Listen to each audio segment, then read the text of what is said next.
Magandang gabi po. Halos 400 aftershocks na ang naitala matapos ang magnitude 7.6 na lindol sa Eastern Samar noong Biyernes. Unti-unti na rin tumatambad ang pinsala. Sa Eastern Samar na malapit sa sentro ng lindol, maraming bahay ang nawasak. May lumitaw pang malalaking uka sa tabing dagat. Nakatutok doon, live si Salima Refran. Salima? Mel, Mike, ang maibalik ang kanilang mga buhay matapos ang lindol. Ito ang hangad ng mga residenteng lubos na naapektuhan dito sa Eastern Samar at habang tumatagal, mas lalo pang nakikita ang pinsala ng pagyanig. Kanya-kanyang salba na ng mapapakinabang ang materyali sa mga residente ng Barangay 2 sa General MacArthur, Eastern Samar nang data namin kahapon. 87 bahay kasi ang nasira ng malakas sa pagyanig. 74 dito, wasak na wasak. Karamihan sa mga bahay, yari sa kawayan at pawid at hindi kinayang lakas ng lindol. Maging ang pantalan, nagkaroon ng malalaking bitak. Pero mga residente, hindi raw aalis. Aayusin, sisirain muna tapos aayusin na naman. Dahil wala kami talagang tutulugan pag hindi namin ayusin. Kung mayroon makakapagbigay ba, kailangan namin ng materials dito. Para maka-rebuild ang mga tao dito. Sa pangin naman ng Basay sa Samar, bumigay rin ng ilang tubo na halos lumubog na sa katabing sapa. Sa lakas ng lindol, gumuhuri ng pader ng kapilang ito. Ang krus na ito, isa lamang sa ilang rebultong na iligtas.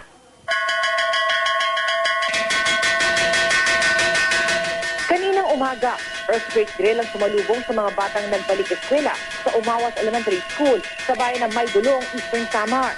Sa tunog na matingting, mabilis na lumabas ang silid-aralan ng mga estudyante, yumuko at dumapa sa open ground. Maging ang mga guro, nakibahagi rin. Importante ito, lalo't inaasahang magtatagal pa raw ang aftershocks ng isang buwan. Yung earthquake, hindi alam namin kung kailan yung darating. Kaya kailangan na palaging handa yung mga bata.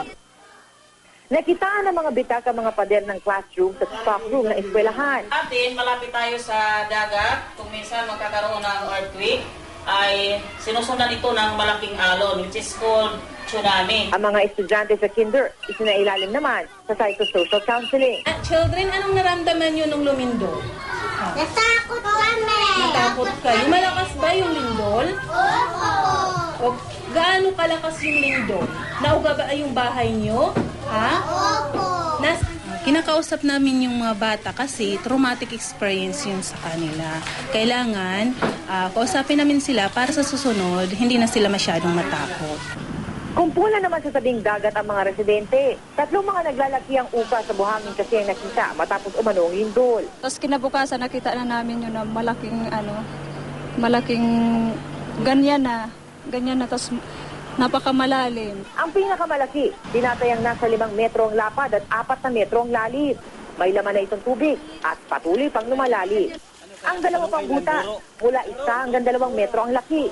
Kaya mga taga-barangay, pinag-iingat ang mga residente. Balak pang maglagay ng mga magbabantay at pinagbigay alam na nila ito sa PIVO. Bababa sa dalampasigan o kaya mag-ingat kung saka bababa. Kasi madalas paglaro ng mga bata dyan eh.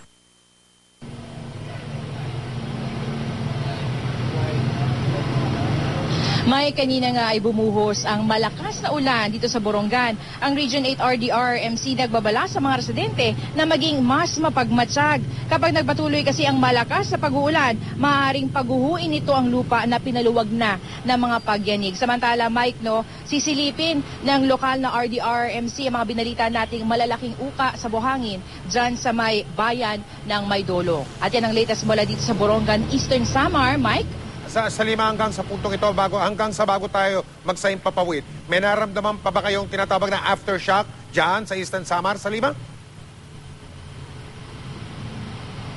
Mike, dito kasi sa may Borongan, medyo malayo-layo na ito doon sa Gian, kung saan nga yun yung talagang malapit doon sa epicenter nitong lindol. Dito medyo mahina yung register daw nitong mga aftershocks na yan, kaya wala tayong naramdaman. Pero doon daw sa mga malalapit na towns doon sa Gian, Giwan, talagang may nararamdaman pa rin daw sila mga pagyanig. Mike? Maraming salamat, Salima Refran. Samantala